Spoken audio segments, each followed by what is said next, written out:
Buenas tardes a todos y a todas. Les damos la bienvenida a este espacio, un taller en el que hablaremos sobre las gigantografías del cuidado. Esta actividad hace parte de un proyecto del Museo de Bogotá que se llama Bogotarot y es un proyecto que está pensado desde el reconocimiento de la coyuntura actual que estamos viviendo en el mundo y que intenta preguntarse justamente por cuáles son las narrativas del presente que son esenciales para los y las bogotanas del futuro, y también pasa por preguntarse cuál es la mejor versión de Bogotá que necesitamos pensar, soñar y hacer para que ésta sea posible. Hoy iniciamos las actividades de la segunda causa de este proyecto de Bogotarot. Esta causa se llama Diversificar redes de afecto y de cuidado, y lo que tiene como propósito es reflexionar sobre cuáles son esas prácticas de cuidado que tenemos en la ciudad, que muchas veces no vemos, que muchas veces desconocemos, y también cuáles son esas prácticas que necesitamos ampliar, que necesitamos fortalecer, que necesitamos seguir construyendo. Entonces, en esta primera actividad tenemos un tallerista que se llama Zancudo. Zancudo es artista y es docente. Y le voy a dar paso a Zancudo para que nos cuente sobre la actividad y para que empecemos este taller. Bienvenidos y bienvenidas. Buenas tardes, Alejandra, y a las personas que nos están viendo en este momento. El taller de hoy pretende profundizar en un aspecto relacionado con la gigantografía y se compone de básicamente tres momentos. Un primer momento en el que vamos a hablar acerca del concepto propiamente dicho, con algunas categorías que vamos a estar tocando a lo largo del taller relacionadas con composición, bueno, y otras técnicas de dibujo que nos van a posibilitar realizar una especie de gigantografía. Pues de aquí en adelante en el transcurso eh, pues del taller, de este encuentro.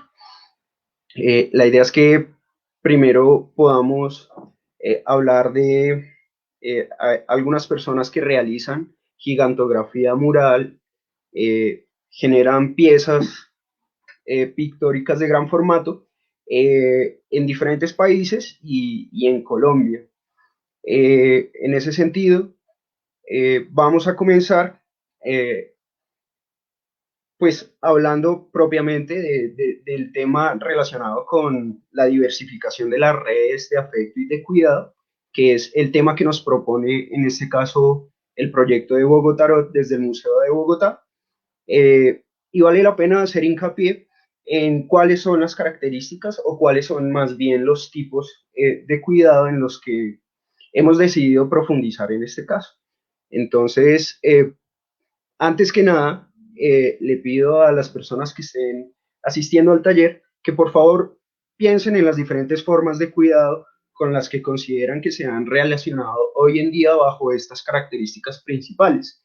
La primera es el autocuidado, cuáles son los ejercicios individuales que hemos asumido y hemos tomado cada una de las personas en el contexto de la emergencia sanitaria.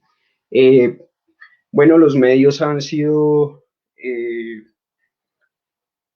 pues han hablado vastamente de estos temas como el uso del tapabocas, el distanciamiento social, el cuidado relacionado con el lavado de las manos, y por lo tanto, pues no quiero hacer como tanto hincapié en este aspecto.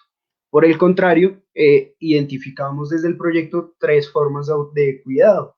Una que nos interesa mucho en este caso, que es el cuidado en el hogar, relacionado con las prácticas pues que tenemos nosotros en familia, en cada uno de nuestros hogares o de los lugares en los que vivamos. No importa si tenemos o no tenemos casa, cualquiera de nosotros tiene la capacidad de hacer hogar en cualquier lugar. Y eso quiere decir que debe tener unas prácticas de cuidado con las personas con las cuales nos relacionamos diariamente y cotidianamente, bien sea amigos, familiares o personas que nosotros consideremos que hacen parte de nuestro grupo de afecto, en este caso de nuestro hogar. Es necesario tener en cuenta que son muchos los problemas en los hogares que se han suscitado a raíz de esto del COVID y podemos enunciar algunos. Podemos hablar, por ejemplo, de la violencia de género. La violencia basada en género ha tenido como una prioridad en este tiempo de confinamiento y es fundamental tratar de inmiscuirnos en este tipo de temas. Hablamos, por ejemplo, de trastornos psicológicos emergentes entre algunas de las personas que han padecido el confinamiento, por ejemplo, de pues solos. Hablamos, por ejemplo, de capacidades cognitivas en los procesos de aprendizaje de los niños que se han reducido eh, por la falta de asistencia a las escuelas, a colegios y otros lugares de educación. Y ni qué decir de las economías del hogar. Ese es uno de los tipos, cuidado en el hogar. Otro de los tipos que vamos a tocar es el cuidado comunitario. Hace referencia como a las prácticas sociales, culturales y administrativas que se desarrollan en cualquier límite territorial en el que existan organizaciones sociales o comunitarias o cualquier tipo de organización social.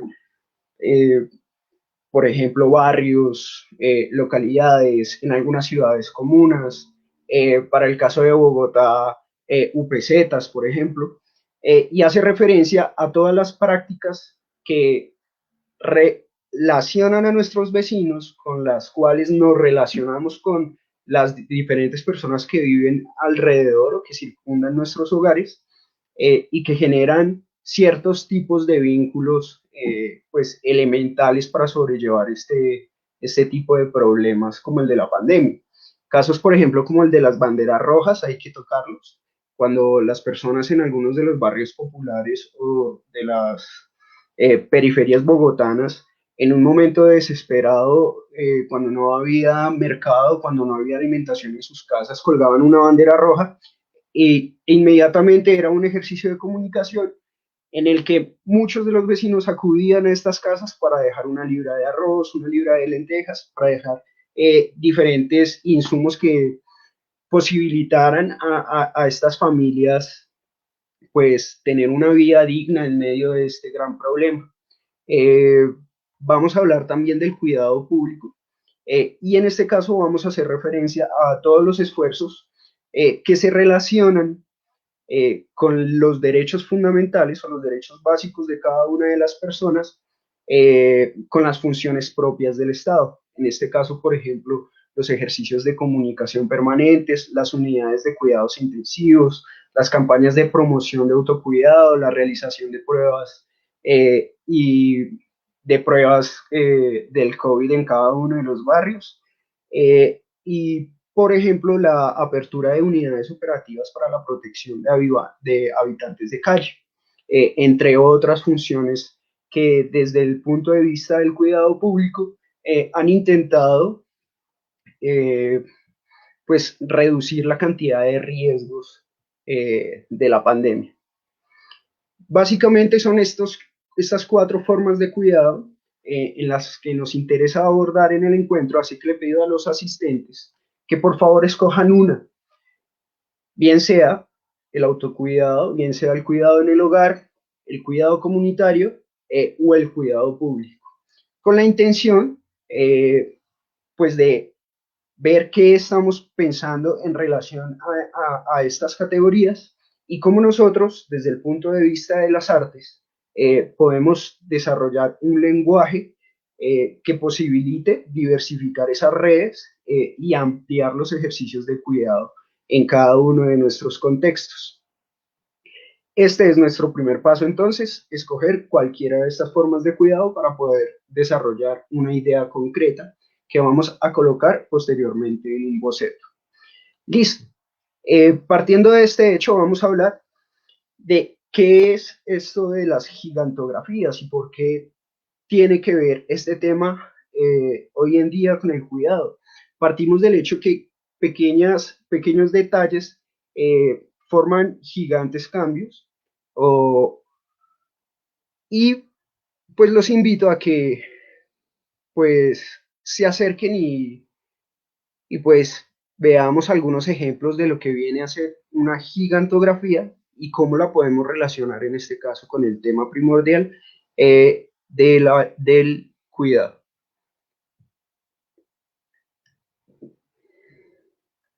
¿Listo?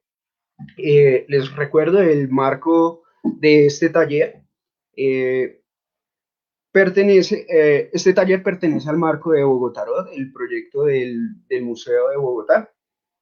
Y en ese sentido vamos a comenzar a hablar de esto de la gigantografía. ¿Qué es una gigantografía? Una gigantografía es una pieza de gran formato superior a 70 por 100 centímetros, que es el formato pliego. Son imágenes que comenzaron a surgir más o menos en la segunda mitad del siglo XX, eh, que eran de gran tamaño y que tenían una misión, en este caso una misión publicitaria. Por el contrario, con el pasar del tiempo, eh, fue adquiriendo diferentes objetivos y diferentes formas de ejecución. En un principio se realizaban gigantografías con impresoras de inyección. Estas impresoras lo que hacían era imprimir una fotografía a tamaño pliego o más grande y a esto le llamaban gigantografía, una fotografía de ese tamaño.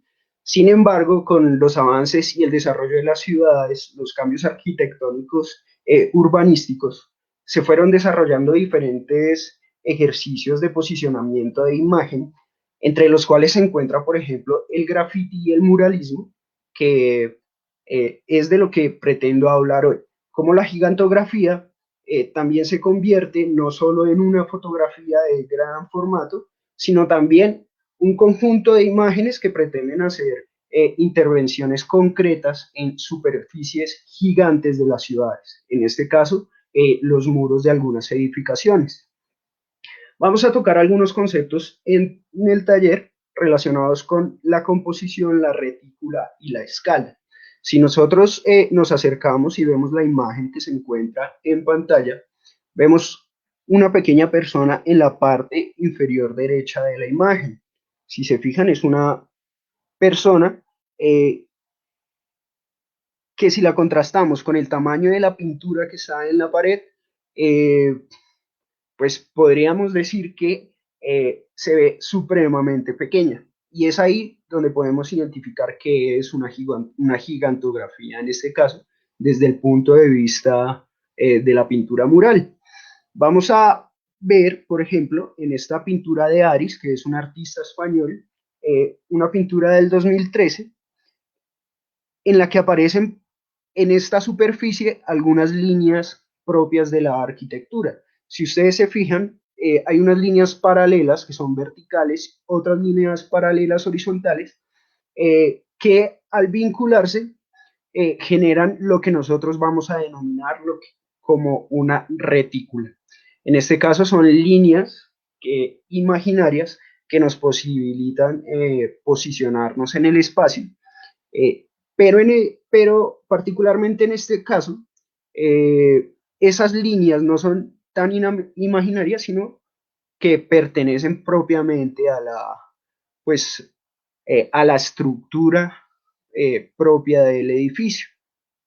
Eso es lo que me interesa que podamos identificar para que nos integremos de una manera más activa en el taller y podamos realizar nuestras propias piezas en casa. Fíjense, líneas verticales y líneas horizontales que posibilitan ubicar al artista en un espacio concreto para desarrollar esta imagen.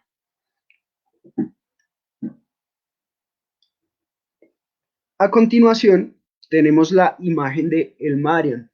Es un artista argentino que de unos años para acá también ha desarrollado la técnica de la retícula en piezas de gran formato, en grandes edificaciones, en grandes murales, en obras supremamente grandes. En este caso, lo que me interesa que podamos ver es la parte izquierda de la imagen. Si ustedes se fijan, la imagen, si trazamos una línea en la mitad, la podemos dividir en dos. Una parte, la parte derecha, en la que se encuentra el rostro de una mujer que está cubierta por un velo, y en la parte izquierda vemos nada más pues, el muro en crudo, lo que podemos decir la estructura propiamente dicha del edificio. Sin embargo, si nosotros somos un poco más perspicaces y nos fijamos un poco más en los detalles de esta parte del muro, nos vamos a dar cuenta que hay unas lineecitas que forman una especie de cuadrícula. Esa especie de cuadrícula es lo que nosotros hemos venido hablando y es como la expresión concreta de lo que viene a ser la retícula. Eso particularmente ahí. Si nos fijamos en la imagen, hay algunas líneas que son, en este caso, perpendiculares y forman la cuadrícula, o más bien lo que en el campo de las artes gráficas vamos a denominar como la retícula. Son las líneas básicas eh, desde que en las que cualquier tipo de creador se puede ubicar de manera espacial para desarrollar su obra, en este caso su pintura mural. Algo básico de este tipo de trabajos es que están pensados para eh, impactar un gran número de personas en las calles. Si se fijan ahora en esta imagen, nos encontramos con una de las imágenes que fueron censuradas del colectivo Puro Veneno acá en Colombia. Es una gigantografía. En este caso no tiene la misma técnica de la realización de la retícula. Por el contrario, es con una serie de plantillas que resultan también de un análisis fotográfico convertido a imagen. ¿Qué quiere decir eso? Parten de una fotografía, la combinan con una información, en este caso con una infografía, realizan algo que nosotros denominamos como un stencil, una gran plantilla en papel o en cartulina, que puede ser reproducida una o mil veces dependiendo pues, las características del material. Es una pintura que puede estar en ese lugar, pero puede aparecer en otro, en otro, en otro y en otro, y esa es la facilidad. En este caso, ¿por qué decidí colocarla? Cuando nosotros hablamos de gigantografía, no hablamos únicamente de las cosas gigantes o de las piezas en términos técnicos de gran tamaño, sino también del gran impacto que puede tener cualquier tipo de obra entre la mayoría de la población. Precisamente la gigantografía está hecha o diseñada para que las personas puedan fijarse en esos pequeños detalles que usualmente no ven en una pequeña imagen, además de llegar a un extenso público. ¿Listo? Básicamente, por eso decidí colocar esa imagen, porque a pesar de que no es una de las piezas más grandes que hay en Colombia hoy en día, sí fue una de las que tuvo más resonancia, no solo en redes sociales, sino en diferentes escenarios de Colombia. Entonces, gigantografía también. La gigantografía nos invita no solo a ver piezas de gran tamaño, sino también a ver cuál es la proliferación de la imagen en términos sociales y cuál es el impacto que puede tener este tipo de piezas eh, en cualquier nivel, ¿no? En este caso, pues en un amplio nivel nacional. Listo. Después de esto, los invito a que pensemos en dos preguntas claves para el desarrollo de nuestro taller para comenzar a ejecutar eh, pues nuestro boceto. La primera pregunta es, ¿qué narrativas del presente son esenciales para los bogotanos del futuro? Y la segunda pregunta es, ¿cuál es la mejor versión de Bogotá y qué necesitamos para pensar, soñar y hacer para hacer la realidad? ¿Qué quiere decir esto? Pues que son muchas las historias que en pocas ocasiones se han escuchado y que necesitan cobrar relevancia y posicionarse hoy en día para saber cuál es nuestra misión en el futuro. Eh, Recuerden, a partir de nuestras formas de cuidado podemos comenzar a generar diferentes cambios. Podemos escuchar a otras personas. Los invito entonces a que comencemos ya el desarrollo práctico del taller eh, para que estemos al tanto de lo que, de las técnicas para realizar una gigantografía en este caso. ¿Listo? Entonces, los invito a que veamos la mesa de trabajo y podamos desarrollar pues el taller propiamente dicho.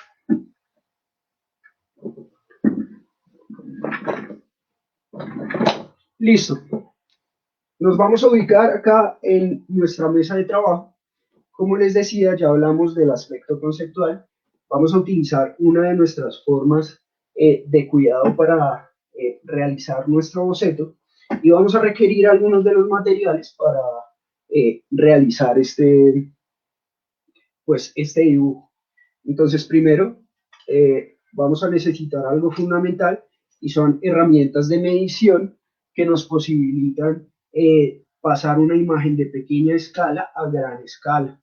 En este caso, pues yo tengo lo que nosotros conocemos acá como un metro, pero en realidad se llama una cinta métrica. Esta es una cinta métrica que trae más o menos 3 metros, pero podemos utilizar cualquier tipo de cinta que tengamos a la mano, por ejemplo, el caso de las personas que utilizan este tipo de cintas para la costura, por ejemplo. Esto también nos va a permitir realizar una especie de gigantografía, no de gran formato, pero sí de pequeño formato, que es el que nos interesa en este momento en el taller. Además, vamos a utilizar una cinta. Necesitamos un par o unos cuantos marcadores que se puedan tener a la mano, que seguramente pueden tener cualquier tipo de persona en casa. Y además, un lápiz. Vamos a requerir una hoja blanca. En este caso yo tengo una hoja tamaño físico, que es la que me va a permitir desempeñar o realizar mi boceto. Además, vamos a necesitar cualquier tipo de papel transparente que tengamos a la mano, puede ser en este caso papel pergamino, puede ser una especie de acetato o cualquier sustrato que sea transparente y que nos permita pues calcar la imagen que vayamos a diseñar. También requerimos un papel milimetrado o cualquier hoja cuadriculada que tengamos en casa. Esto lo que nos va a permitir es situarnos en unas medidas más fácilmente, que también las podemos desarrollar con cualquier instrumento de medición, en este caso rígido, que no tiene que ver con la cinta métrica, sino más bien con la regla o con la escuadra. Esos son básicamente los materiales que requerimos para desarrollar nuestro boceto en este momento y pues vamos a comenzar. Como les decía, acá tengo una hoja blanca de tamaño físico que nos va a permitir ejecutar cualquier tipo de imagen con el lápiz. ¿Listo? Para este caso yo voy a tomar la decisión de dejar un breve espacio más o menos de 4 dedos entre la parte superior de la imagen, de la hoja, perdón, para desarrollar nuestra imagen. Esto lo que nos va a permitir es darnos una especie de encuadre. ¿El encuadre qué es? El encuadre es el espacio total de nuestro sustrato, o en este caso de nuestra superficie, para el desarrollo de nuestro dibujo de cualquier imagen. Tenemos este encuadre entonces, que es el que vamos a utilizar para el dibujo. Para poder situarnos, nosotros vamos a utilizar la retícula. Como les decía, hay diferentes estilos de retícula. Al igual que hay diferentes formas del cuidado, también tenemos diferentes formas de realizar guías para ejecutar nuestros dibujos. En este sentido, nosotros vamos a trabajar una primera retícula que se llama la retícula dinámica. Tiene que ver con las líneas que voy a dibujar para poder situar mi dibujo. En este caso, me voy a inspirar en la categoría de cuidado en el hogar para desarrollar mi dibujo. ¿Qué es lo que quiero hacer en este momento? Voy a tratar de combinar una imagen, en este caso figurativa, pero que va a desarrollarse a partir de algunas figuras geométricas que van a ser mi retículo. Quiere decir que esas figuras geométricas van a ser mis líneas guías para desarrollar mi imagen. Pero además vamos a dibujar algunas palabras que nos van a permitir combinar tanto imagen como discurso, por decirlo así, a través del uso de la caligrafía, o sea, de las formas que adquiere la escritura, en este caso, pues nuestro boceto. Listo, nuestra primera retícula, como les decía, va a partir de algunas figuras geométricas no estáticas. ¿Qué quiere decir eso? Que son más bien dinámicas. En este caso, yo quiero, por ejemplo, situar parte de mi caligrafía en este sector. Quiere decir que esta retícula que estoy realizando acá me va a permitir desarrollar una palabra, la que yo quiera colocar. Además, quiero desarrollar en esta parte una imagen, así que voy a hacer una especie de elipsis o de círculo. No es un círculo propiamente dicho, pero va a funcionar como nuestra línea guía para el dibujo. Y además, pues en el afán de poder realizar una imagen que combine caligrafía y dibujo, voy a situar otra parte para seguir ampliando nuestro discurso. Esta es una retícula dinámica, es como los espacios básicos que nosotros necesitamos para poder desarrollar nuestro dibujo. En este caso, como es el cuidado del hogar, me voy a inspirar en una imagen de una persona mayor que está abrazando a dos niños. Fíjense que en este momento no estoy realizando propiamente el dibujo, sino solo estoy realizando líneas guía. Estas líneas guías son las que me permiten saber en dónde se va a ubicar cada uno de los elementos que requiero. En este caso vamos a ubicar las palabras acá, la caligrafía, y además también las vamos a ubicar en la parte inferior.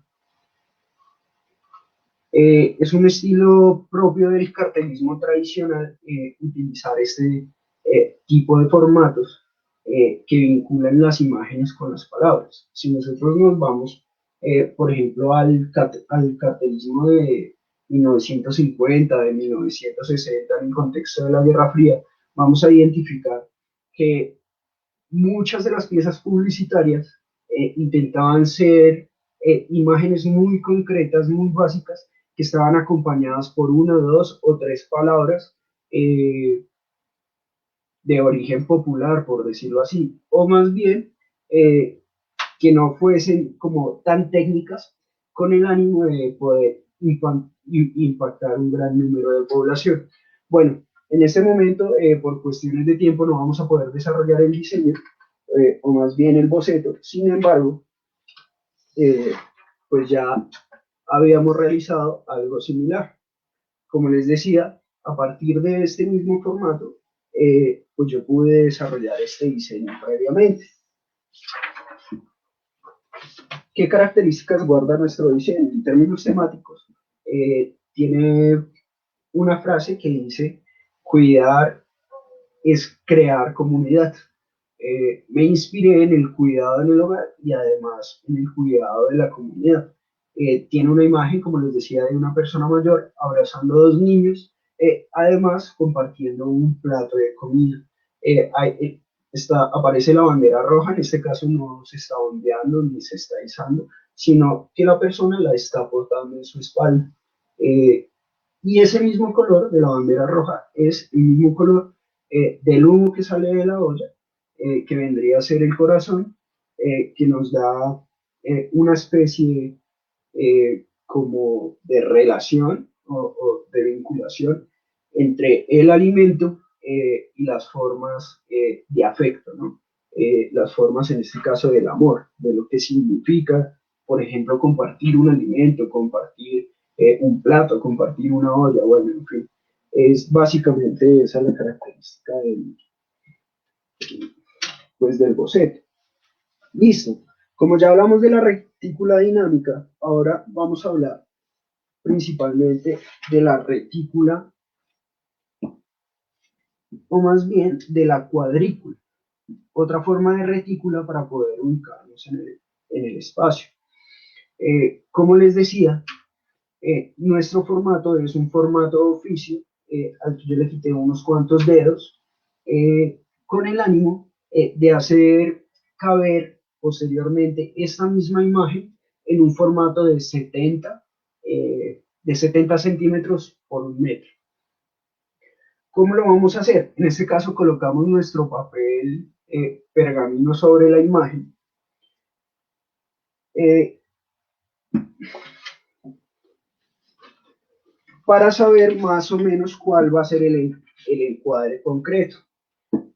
El encuadre en este caso de nuestra imagen corresponde a la parte superior, o más bien la parte inferior izquierda que ustedes alcanzaron a ver en pantalla, y la parte superior del boceto. En este caso vamos a cerrarla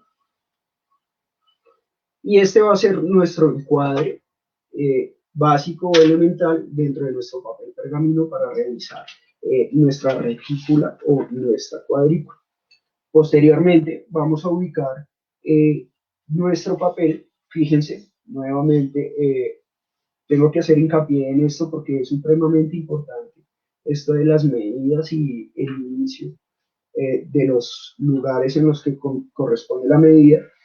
Y si ustedes se fijan, en la parte inferior del papel pergamino va de manera paralela con la parte inferior de nuestro boceto. ¿Eso qué quiere decir? Que vamos a colocar nuestra esquina del papel pergamino sobre la esquina del papel en el que tenemos nuestro boceto. Y acá, de manera paralela, vamos a ubicar este papel con el papel de abajo.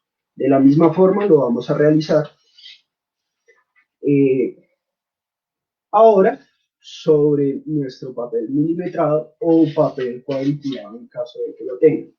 Para efectos de nuestro boceto, es un boceto que vamos a trasladar posteriormente en un pliego de cartón. ¿Cuál es la idea principal? Que nosotros podamos identificar cuáles deben ser las distancias que requiere nuestro boceto para después trasladarse pues a una superficie más grande. En este caso lo que yo quise hacer fue realizar mi cuadrícula con 9 centímetros cuadrados. ¿Qué quiere decir?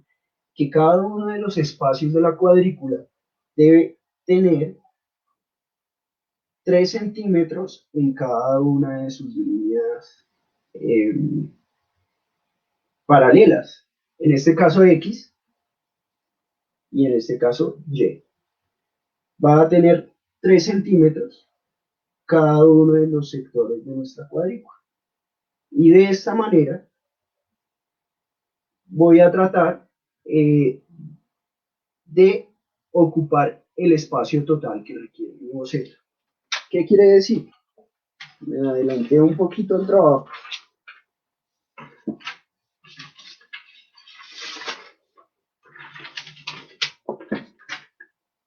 Y eso es finalmente lo que requerimos. nuestra cuadrícula, que tiene cada uno de los cuadros 3 por 3 centímetros. En el sector Y, o sea, en el sector vertical de nuestro boceto, tenemos 10 recuadros, y en el sector horizontal de nuestro boceto tenemos 7 recuadros que nos van a posibilitar ubicar nuestro boceto en el espacio.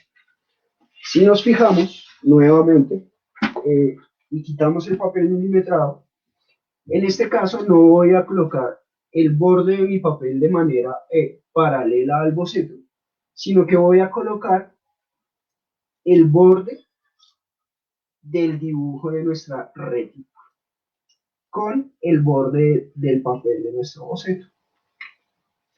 Quiere decir que este es el espacio fundamental en el que se va a desarrollar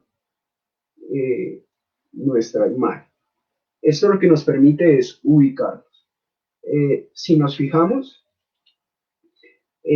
como les decía, tenemos en la parte vertical 10 cuadritos y en la parte horizontal 7 cuadritos. En la parte vertical, en cada una de sus filas le puse números, y en la parte de las columnas le puse letras para efectos eh, para poder diferenciar cada uno de los espacios en términos de ubicación cuando vayamos a hacer la escala.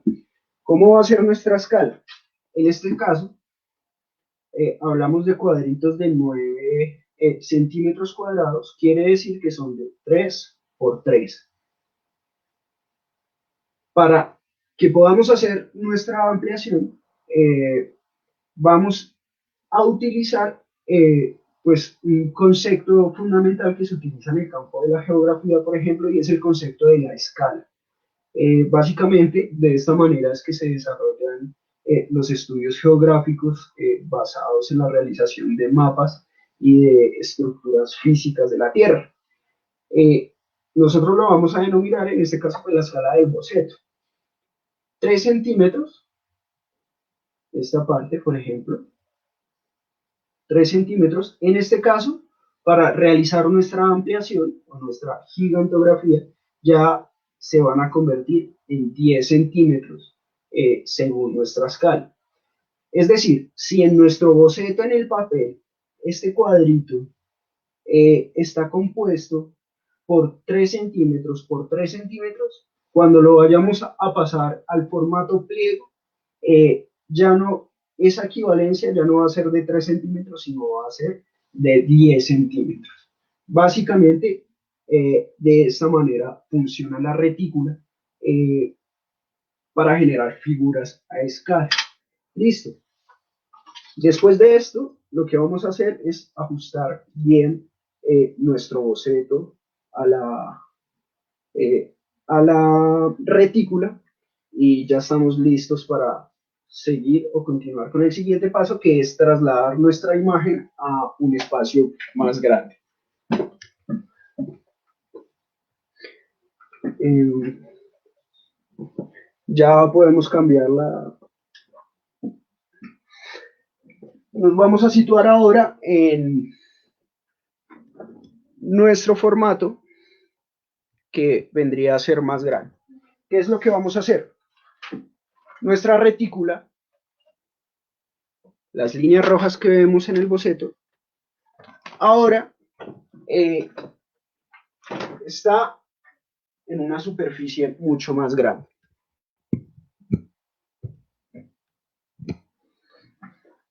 Y es la superficie, en este caso, tamaño pliego. Quiere decir que este boceto, para poder desarrollarlo como una gigantografía a través de estas técnicas del dibujo, tiene que trasladarse acá. ¿Cómo nos vamos a ubicar?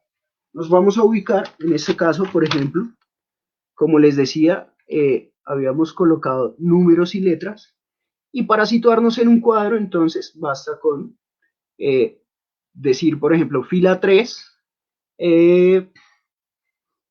columna D, fila 3, columna D, y vendría a ser este cuadrito. ¿Cómo lo vamos a hacer acá? De la misma manera. Tenemos 1, 2, 3, perdón, A, B, C, D, columna D, 1, 2, 3. Acá nos vamos a situar. Es decir, que el cuadro número 3D tiene que aparecer, en este caso, en esta parte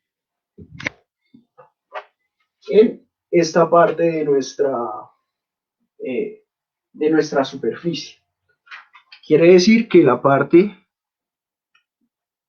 por ejemplo, de la nariz y de los ojos se van a ubicar en esta parte de nuestra retícula. ¿Cómo lo vamos a hacer? En este caso me voy a apoyar en un pincel y algo de vinilo diluido.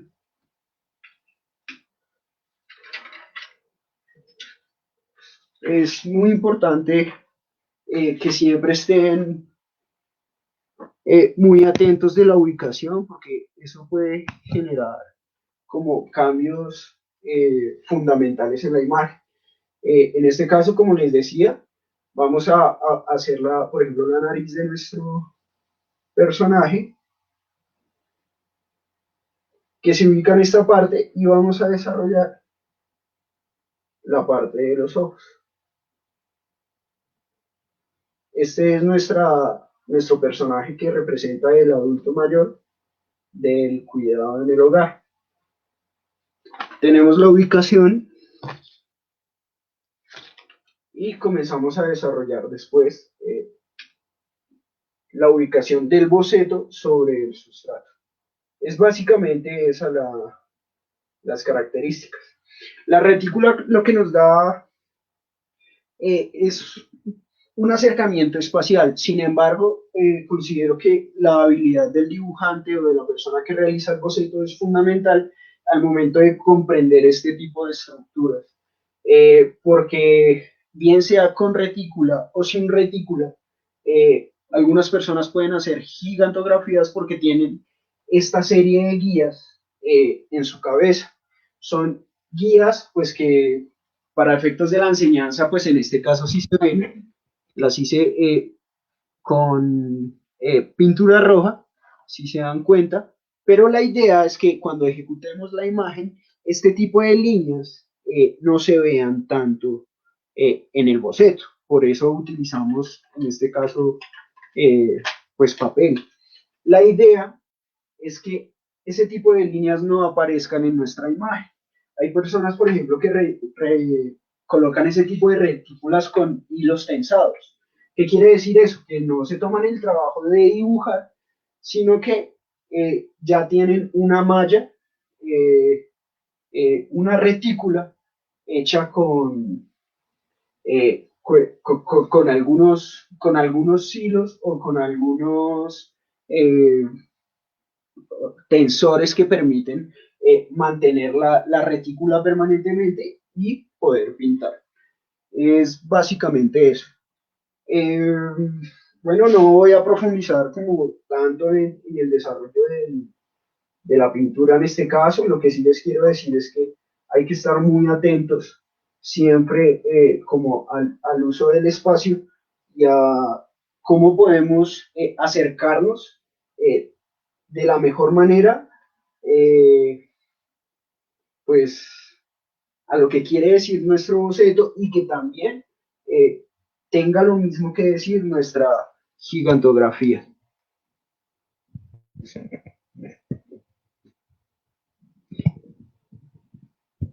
En este caso hicimos una prueba previa para efectos del taller y más o menos quedó así. Como les decía, lo ideal es que no se vea la retícula. Si nos acercamos a la imagen, nos vamos a dar cuenta que la retícula en este caso no se ve porque la hice supremamente delgada y la realicé con un lápiz. fue de la misma manera que expliqué hace unos minutos, realicé esta imagen previamente y pues creo que se ajusta a las necesidades del diseño. ¿Listo? Es básicamente esa una de las formas para realizar una gigantografía mural a través de la técnica de la retícula. Eh, con eso creo que ya concluimos. Pues repito que espero que este taller les haya servido para poder aclarar algunas dudas tal vez y para poder resolver preguntas que hayan tenido respecto a cómo se hace una imagen, por ejemplo, en un edificio de Bogotá, cómo han podido colocar fotos o han podido imprimir fotos que después se sitúan también en diferentes espacios de la ciudad. Y precisamente el taller lo que pretendía era acercar a las personas a una de las tantas formas de realizar este tipo de gigantografía mural. Eh, pues en este momento ya eh, pues paso al momento de las preguntas y sería bueno saber.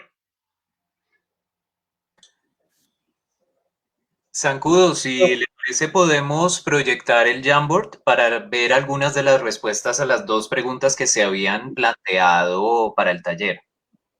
Vale, perfecto, me parece fundamental saber qué está pensando la gente en este momento.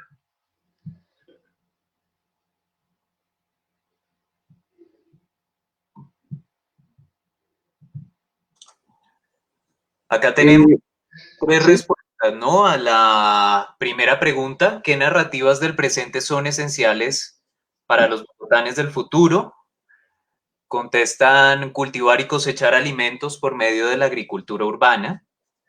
Lo que hacemos influye en las personas que nos rodean y el autocuidado y el cuidado mutuo, así como la importancia de entender que nuestro entorno lo compartimos con seres humanos y no humanos. Esas son las respuestas a la primera pregunta. Vale, perfecto. Y a la segunda pregunta, que es ¿cuál es la mejor versión de Bogotá que necesitamos pensar, soñar y hacer para hacer la realidad o para volver la realidad? Contestan con un equilibrio entre la naturaleza y los espacios dispuestos para vivienda y tránsito. Es una ciudad en la que todos nos respetamos, necesitamos reconocer y apoyar a todos. Una ciudad en la que podamos caminar mejor. Son las tres respuestas que tenemos a esta segunda pregunta. Vale, perfecto. Me parecen muy interesantes los aportes relacionados, por ejemplo, con el cultivo de los alimentos de la primera pregunta, porque creo que un problema fundamental en términos de desigualdad social que ha impactado la pandemia es eso, ¿no? Como el acceso a la alimentación y por supuesto todo lo que rodea eso, por ejemplo, la distribución de la tierra en Colombia, el tipo de alimentos que consumimos, la ganadería extensiva, la minería, bueno, son diferentes factores en los que lamentablemente se ha sumergido la historia colombiana y ha dejado de lado este tipo eh, pues, de situaciones relacionadas con las necesidades básicas como la alimentación. Entonces es fundamental como adoptar esas nuevas narrativas, ¿no? Como qué es lo que vamos a comer, en qué tierra vamos a cultivar, qué tipo de cosas eh, pues nos van a servir para el consumo cotidiano, si vamos a seguir consumiendo, por ejemplo, azúcares o ese tipo de cosas, o más bien una naranja, un limón, bueno, en fin. Son debates que creo que nos conciernen a todos en este caso. Eh, Yo le doy la palabra a Alejandra Zancudo, que va a intervenir para enviar un mensaje. ajá. Listo, entonces pues en primer lugar quisiera agradecerte, Zancudo, por este espacio de taller y por enseñarnos cómo hacer una gigantografía. La idea un poco de este momento es conversar un poco frente a tu experiencia, frente a qué implica hacer una gigantografía y demás. Entonces, mientras las personas que nos están viendo se animan a hacer preguntas o hacer comentarios, quisiera saber si es posible que nos respondas cómo ha sido tu experiencia haciendo gigantografías, murales, cartelismo y un poco cuáles son los impactos de esto en Bogotá y cuáles son los mensajes también que se transmiten y cómo los recibe la gente. Vale, perfecto.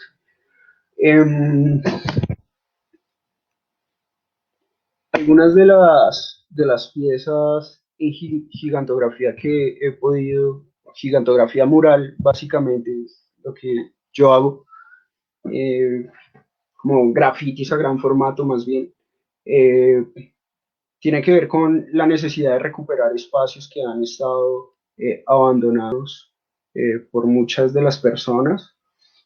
Eh, y además con la intención de comenzar a generar debates en términos sociales relacionados con algunos temas en específico.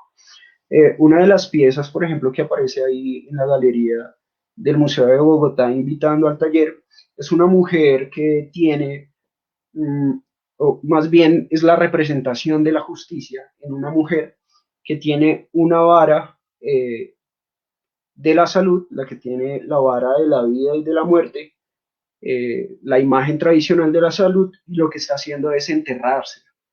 Me parece algo interesante porque es la justicia eh, haciéndose una especie de harakiri pues, con la espada de la salud. Es decir, que eh, finalmente hablar de la salud implica también qué se está haciendo desde el punto de vista no solo de los gobiernos, sino de las comunidades, eh, pues para sostener algo tan básico como el bienestar, ¿no? Esa imagen considero que es muy importante, no solo por el contenido, porque se hizo como a muchas manos, o sea, no fui yo solo el que hizo eso, sino fuimos muchos. Fue más bien un ejercicio comunitario que se situó no en cualquier muro tampoco, sino se situó en el muro del Cami o del antiguo Cami del Diana Turbay, un sector en disputa desde el punto de vista de la salud, porque muchas veces lo habían querido quitar, muchas otras habían dicho que iban a hacer una estructura nueva, que iban a hacer un mejor hospital, pero finalmente ese tipo de situaciones en las que se sumerge la comunidad del barrio, eh, pues desembocaban en que habían muchas promesas en relación a la construcción de un hospital, pero nunca pasaba. Recientemente estuve por el sector y me di cuenta que ese muro ya lo estaban tumbando. Eh, y pues la gente me decía como, oiga, eso lo pintó a usted porque no le duele verlo caer. Y yo decía, no, al contrario, o sea, mejor que se está cayendo porque eso significa que están invirtiendo algo más de dinero para construir algo más grande y que sea mejor y para el bienestar de todos. Eso también, o sea, hacer gigantografía mural o grafitis de gran formato también implica saber que eso va a desaparecer en algún momento, que eso no va a ser para toda la vida, que eso no va a ser una obra de arte conservada en un museo, por ejemplo, como si pasa con otro tipo de formatos, sino que es algo que está condenado a desaparecer, por más que sea muy grande, por más que tenga la intención de guardar un mensaje que permanezca. Como creo que esa es la importancia de esto.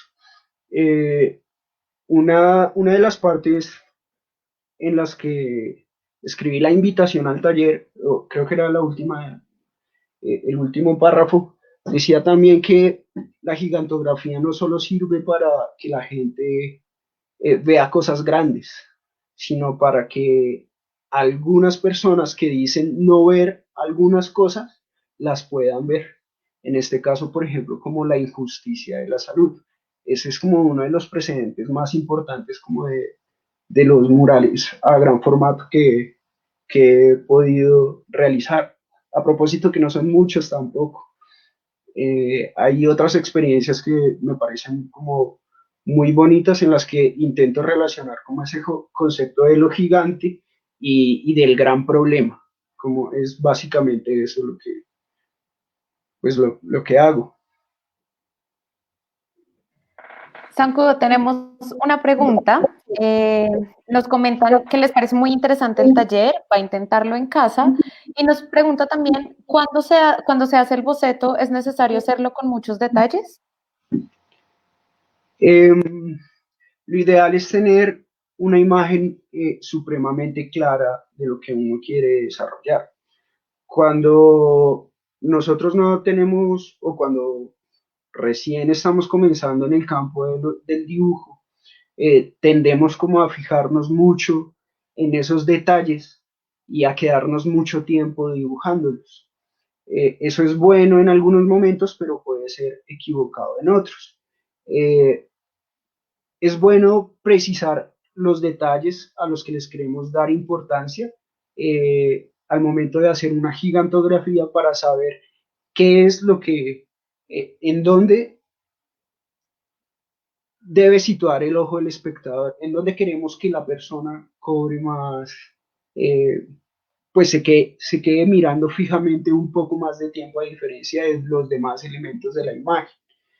Eh, Considero que hay que tener como unos detalles básicos, eh, en lo posible que sean muy comprensibles, pero finalmente donde el detalle tiene que aparecer de una manera muy concreta o muy evidente, de la mejor forma, es ya en la pieza realizada en gran formato. ¿Qué quiere decir eso? Que pues en mi experiencia personal, yo trato de realizar mis bocetos con las estructuras básicas y a partir de esa estructura básica, ya cuando hago la gigantografía, me enfoco más, por ejemplo, en el color, me enfoco un poco más en los ejercicios en los que quiero que el espectador se quiera detener y analizar un poco más. Entonces, claro, en el boceto considero que hay que tener la idea base, como hay que saber cuáles son esos detalles, como es cuestión de saberlo, pero en la ejecución finalmente es en el gran formato en el que vale la pena hacer ver más o hacer más notorios estos elementos.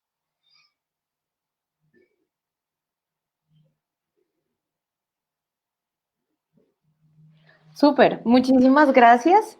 Bueno, yo quisiera como un poco retomar algunas de las cosas que estaban en la imagen de invitación al taller también. Y es que Sankudo nos compartía que las gigantografías son muy importantes porque son quizás un medio para hacer grande algo que muchas veces no vemos en Bogotá.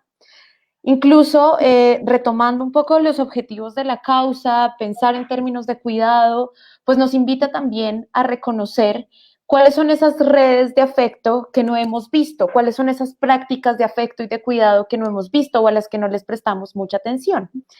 Una de las cosas, Sankudo, que tú decías al inicio del taller estaba muy relacionada también un poco con las personas que no tienen hogar, las personas, o más bien las personas que no tienen casa como un espacio físico acá en la ciudad, pero que sí tienen un hogar y que tienen, digamos, distintas redes de afecto, sobre todo, digamos, cuando hablamos de las personas que habitan en calle.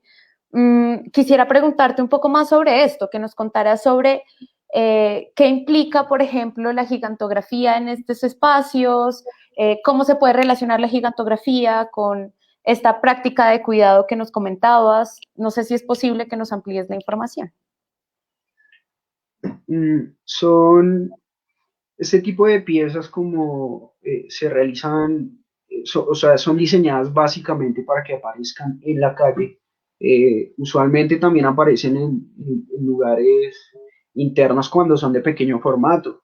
Por ejemplo, cuando son pliegos, qué sé yo, cuando son 20 metros cuadrados, tal vez Biblioteca Nacional vi unos grandes murales, o sea, son gigantografías internas, eh, pero interiores, perdón, pero casi, pues, todo este tipo de productos o de imágenes eh, están diseñadas para que aparezcan en la calle, para que pueda tener pues, un gran impacto entre el público, entre una gran cantidad de personas. Entre esas, pues los habitantes de calle, por ejemplo. Sabemos que en Bogotá hay pues una crisis en relación a las personas que no tienen casa o que más bien no tenemos casa y que pues se tienen que desplazar de un punto a otro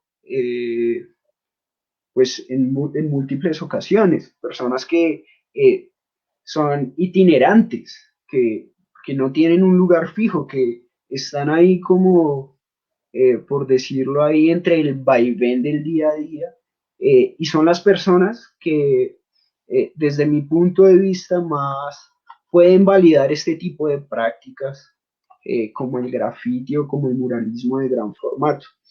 Había algo chistoso desde una experiencia de un compañero, y era que él tenía mucho contacto con personas habitantes de calle, porque usualmente pintaba en lugares donde dormían estas personas. Entonces él iba y pintaba, eh, y con los días se daba cuenta que le habían tachado los ojos una y otra vez, como pasaba, eh, casi que era una práctica, eh, pues, de las personas que habitaban ese lugar. Entonces él se acerca un día a preguntarles como, oiga, ¿por qué le tachan los ojos como a las piezas que yo hago si yo estoy, pues al contrario, como decorando este lugar, por decirlo así, como para que no se vea tan complejo al momento de que la gente cruce?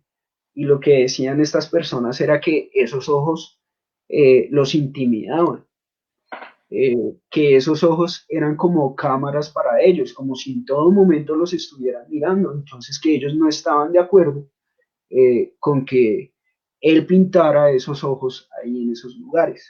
Y por eso los quitaban, los rayaban, era como una forma de decir, no queremos que nos vigilen, no queremos que nos estén mirando. Y es con este tipo de dinámicas que uno se encuentra en la calle. Eh, sí, o sea, la situación de los habitantes de calle es supremamente compleja porque a pesar de que son personas que no tienen casa, no quiere decir que sean personas que no tienen hogar. Y, y en tanto tienen la capacidad como de apropiarse de un territorio, en este caso de una pared, pues también tienen la capacidad de coger y rayar esa pared y decir, yo no quiero eso en mi hogar. No es mi casa, pero es mi hogar, yo no quiero eso en mi hogar. O viceversa, hay unos que dicen, sí, yo me siento muy feliz, me dejo cautivar de las imágenes, bueno, en fin, pueden suscitar muchas situaciones, pero lo que sí es cierto es que es determinante pensar cuando uno desarrolla cualquier tipo de trabajo visual en la calle, pensar en las personas que habitan cotidianamente esos lugares. Es fundamental, como hacerlo de manera consciente, saber quiénes son los que pasan por ahí usualmente, qué quiero que la gente vea, o quiero reproducir las mismas imágenes que reproducen las propagandas de televisión, o que finalmente qué tipo de imagen es la que yo voy a posicionar en la calle, y cuál es mi discurso ante lo que está pasando en la actualidad. Es básicamente eso, pensar en la mayor cantidad de personas o pensar en qué tipo de espectadores nosotros estamos pensando al momento de pintar o qué tipo de espectadores nosotros también queremos inculcar en las personas. Es eso básicamente. Listo, muchísimas gracias. Tenemos una última pregunta y es, digamos, ¿cuáles son los tips o los consejos que les quisieras dar a estas personas, digamos, que no estamos tan familiarizadas con el dibujo, o que a veces nos cuesta convertir un poco las palabras en imágenes. ¿Cuáles son como aquellas recomendaciones para que nos animemos también a hacer nuestras gigantografías? Considero que es una cuestión de perder miedos. Cualquier tipo de imagen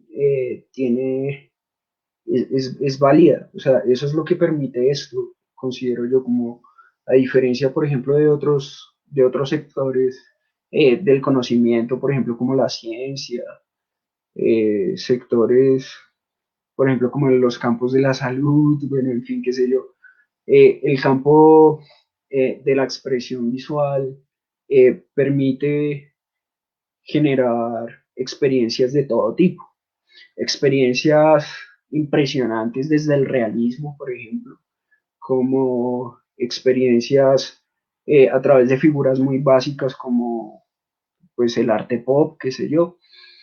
Y es cuestión de, pues de no tenerle miedo a ese tipo de cosas. Es muy chistoso porque pues yo soy docente, no, más bien no soy tan artista, soy más docente. Y he visto que muchos de mis estudiantes, como tienen muy buenas ideas, las desarrollan muy bien en sus cuadernos, tienen la capacidad de mm, manifestarlas a través de la imagen y de la escritura en un papel pequeño. eh, pero cuando uno les dice pase al tablero o traiga una cartelera o ese tipo de cosas, como se sienten un poco más pequeños, como que de cierta manera se encierran o se ensimisman en un papel, pero cuando hay que hacerlo público, cuando hay que hacer un ejercicio de comunicación un poco más certero ante más personas, existe un miedo, como entonces es eso, se trata más de perder el miedo, como ese es el tip. No, como por un lado, perder ese miedo, como de exponer de manera grande lo que se hace, pero además ser muy disciplinados también con los discursos y con los ejercicios técnicos para poderlos desarrollar. Como, pues sí, en este caso tenemos como pues una breve técnica, que es la retícula. Y si somos juiciosos, nos vamos a dar cuenta que con el pasar del tiempo la retícula ya no la vamos a tener que dibujar, sino que va a estar acá. Y, y pues ya eso constituye un gran aprendizaje, ¿no? Como, poder desarrollar algo de manera más fluida que, pues que tiene consecuencias hasta en la improvisación también. Como que la gente dice, no, improvisar está mal, pero yo creo que la improvisación también es el resultado de un conjunto de esfuerzos previos que se concretan en un momento determinado en el que usted no sabe qué hacer y algo le toca hacer.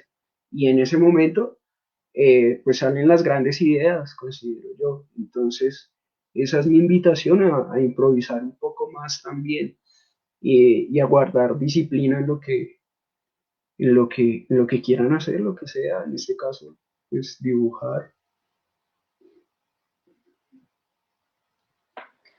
Bueno, pues muchísimas gracias, Zancudo. Muchísimas gracias a quienes se conectaron. Esperamos que este taller sea un insumo importante y que sea muy útil para ustedes, para expresar también, pues digamos, como todas estas cosas que pasan en el marco de la pandemia, pero también y retomo de nuevo las palabras de Zancudo, para hacer grandes estas cosas que a veces son muy chiquititas o cosas a las que no vemos, no escuchamos o no estamos atentos también. Entonces, con esto, pues les quiero agradecer de nuevo. Les invito a que nos acompañen en las otras actividades de esta causa. Se vienen cosas muy chéveres, se vienen talleres en los que vamos a hablar de los saberes tradicionales, la importancia de la comida, entre otras.